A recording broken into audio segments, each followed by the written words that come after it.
Okay, a little bit higher up. So far it looks like that's the walls, it's sticking to the walls, so we'll see how we go. We'll stick all the water in and see how we go with that.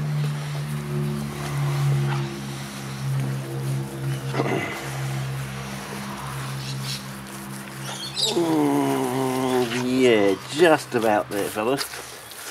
So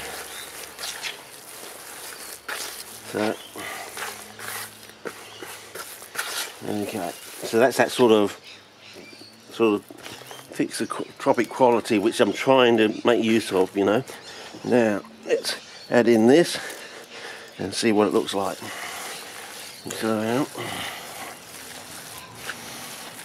and see if it still keeps this sort of semi-muddy sort of thing.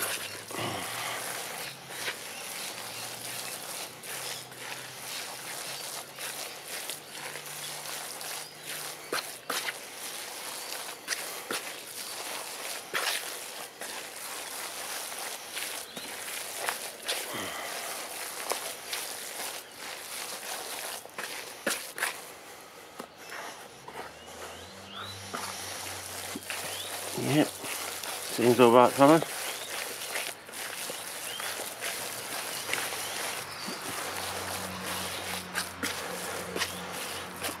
That seems to be working alright, so we'll see how we go with that. Might want to put that one to one side again, and we'll work on our perlite. I reckon this is going to be brilliant for things like Sarracenia when we get it all tickety-boo sort of thing. So I think we're going to have the Sarracenia is growing so fast out the front in our pit of Pauline when we get the rest of it down pat that it just, you know, it'd just be incredible. You'll be putting in shot borts one year and harvesting mature plants in the fall of the next. Yeah, so you basically just grow them for one summer and they go from the size of shot borts to mature. So basically 2 seasons for you know, a seedling, maybe 3 seasons maximum for, you know, growth from seed or thing. If that, I reckon you can still get away with a long 2.5 seasons, you know.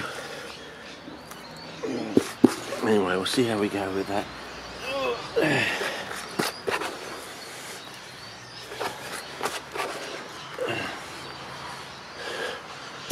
you go.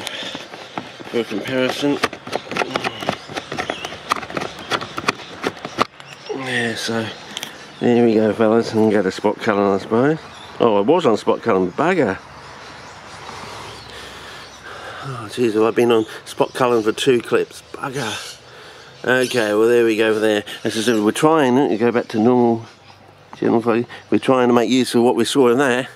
Bit of a surprise, somewhat. I have done similar things in the past. It's just, it's now all coming together basically. So now the idea is to take our 2 parts of perlite, but this intermediate grade, which seems to act slightly differently to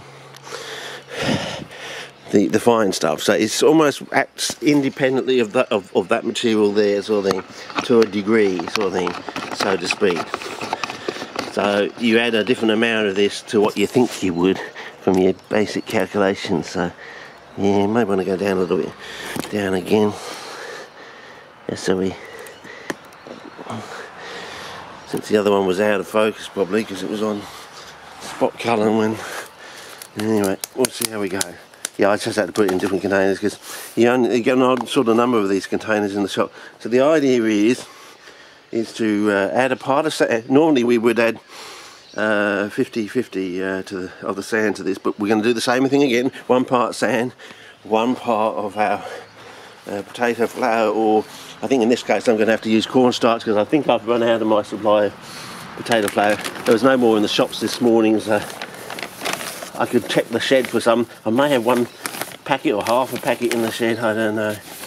But anyway, we add our 1 part of sand, and then we're going to add another part of either, if I could check the shed, it'll be 20 seconds on the,